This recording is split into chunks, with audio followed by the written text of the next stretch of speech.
Hi guys, this is Hero, and today I'm going over the Mercury Mahadasha period, okay? Or the only long Mahadasha period that gets the least amount of attention and no one seems to really be too concerned about, right? But there is some stuff here that needs to be discussed if we're trying to elevate ourselves spiritually in the best manner. So, I'll start off. Mercury owns Gemini and Virgo, right? So this relates to what? So this includes things like communication, self-efforts, making smart decisions or calculated decisions that are really going to help us the best in the long run, right? Hopefully, and usually we are thinking of these things at more of a material sense, not a spiritual sense, but it is what it is. So what do we know here is that Gemini and Virgo, they're the third and sixth signs, right? So if we convert them to houses, those are upachya houses, okay?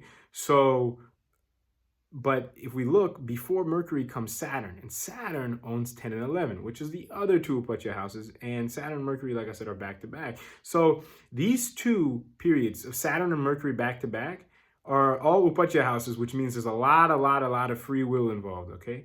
So that's one thing to keep in mind here, but this is why Saturn came before Mercury, right?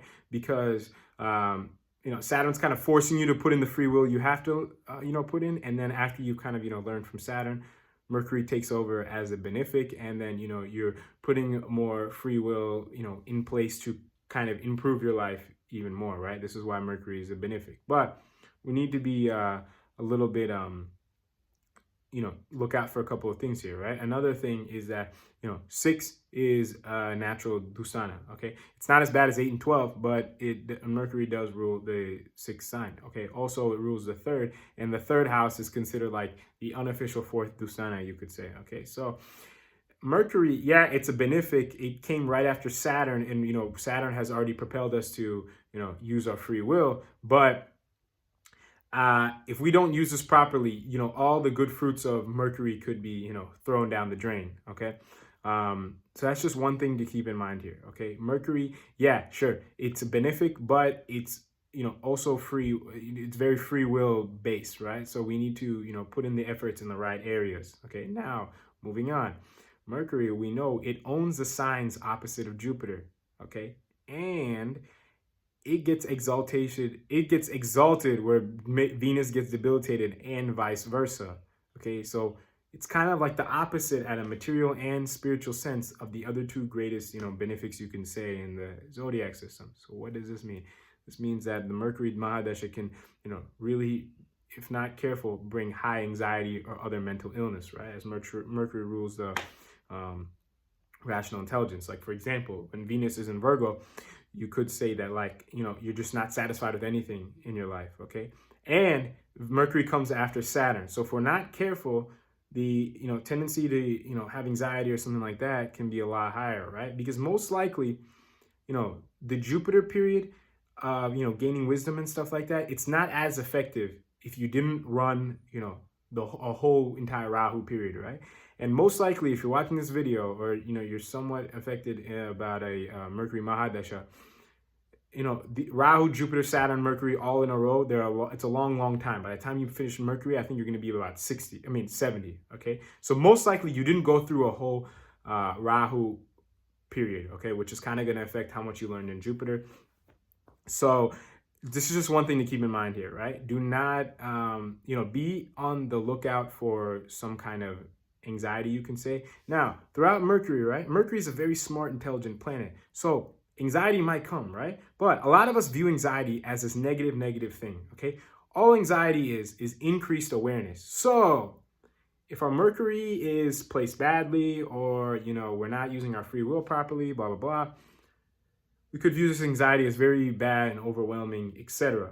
Okay, but if we use this properly, we could use this anxiety as kind of like a tool or a gift of awareness, as, detachments that we need to take care of, right? Expectations that we need to accept, fears that we need to accept, or I should say expectations that, we should accept are not necessarily going to happen, okay? These are the things that we need to do during Mercury, right? Now, so I just explained the flow of Saturn to Mercury, right? Now, what about the flow from Mercury to Ketu? Because as you guys know, I look at everything from a very holistic standpoint, okay? Not just isolating things, right? So like, with Saturn, Jupiter comes before. So the wisdom is gained, and then Saturn allows, your free will to kind of get started and do the karmic things we need to. And then I just explained, okay, Mercury comes after, since that free will was activated from Saturn. Mercury, we can do what we have to do to really improve our lives and, really take care of those, like, I guess you can say all that stuff at a mental standpoint, like anxiety and things like that, and, really improve our lives, which is why it's a benefic, right? And one other thing is that, like I said, so now Ketu comes after, right? And Ketu comes before Venus. Why? Because in order to enjoy the stuff from Venus, we need to do all the things we need to in Ketu, like detach and stuff like that. But now, Mercury comes before Ketu. Right? Have you ever thought, why does Mercury own the last nakshatra of a water sign? Okay, Mercury hates water, right? Why does it own the last nakshatras of water signs? Well, the reason is because you need Mercury's energy to kind of cooperate, okay? In order for that last section of a water sign to be as successful as possible, okay? So like, let's just say Revati, right?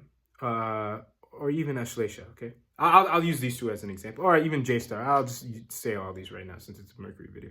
So Ashlesha, water signs in general have a lot to do with just being very intuitive, like J-Star, or just letting go, detaching, like Revati, or just, really stopping what you're doing and just, nurturing, which is kind of like Ashlesha, right? But you need Mercury's energy in all three of these points at the end of water signs. Why? Is because so that you kind of don't dive too deep into these watery energies before the fire sign cycle starts all over again, right? So like before you get too intuitive or too lost or too into, these water-like energies, we need Mercury on board to kind of, keep us grounded as much as possible, so that when the fire sign starts and Ketu starts, it's not going to be, too harsh, right? So this is kind of one kind of aspect of the Mercury Mahadasha that we need to consider here, right? That, okay, the Mercury, it's a benefic, right? So it's allowing us to, enjoy certain fruits and stuff like that. But, we need to use our free will properly and, take care of the things that we need to before Ketu starts, okay? Because Ketu, it owns the first nakshatras of a fire sign, so it's just going to do whatever, okay? And Saturn, there's a lot of frustration, right, that probably occurred in this time. So Mercury's kind of giving you an outlet to kind of say, hey, look, we still have our free will aspect, but, it's going to be a little bit of an easier ride, but we still are going to have some intelligence and intuitiveness to understand that, okay, we can use this to, improve our lives the best way possible before our Ketu starts, okay? And this is why, especially with the longer planets, there's, usually one quote unquote bad or harsh, and then one quote unquote good or, benefic, or, right? That's why it's like Rahu, Jupiter, Saturn, Mercury, Ketu, Venus, right?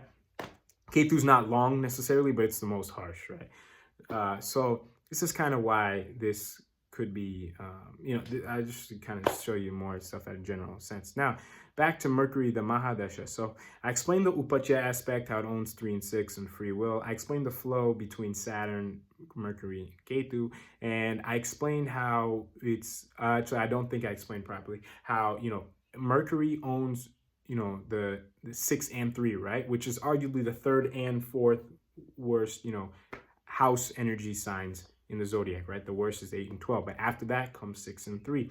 So what does this mean? So I briefly mentioned how, anxiety can pop up, right? But I'm going to tell you what happens if you don't take care of this, right? So as we know, whenever we have anxiety, we do not want to fight it, right?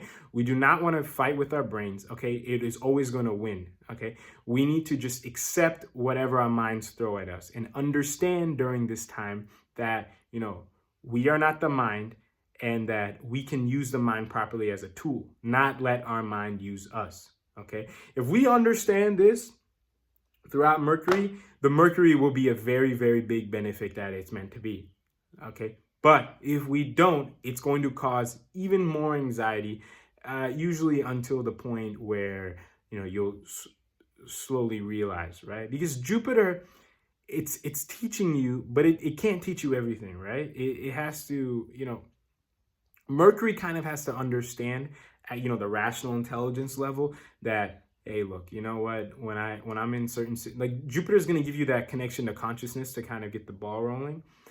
And, Saturn can help too, obviously. But at some point in time, before Ketu starts, Mercury kind of has to be like, hey, look, we can't just rely on, the good luck from Jupiter, or, that conscious energy, or, the fact of Saturn just, we're doing what we need to do, and, kind of relying on that intuition to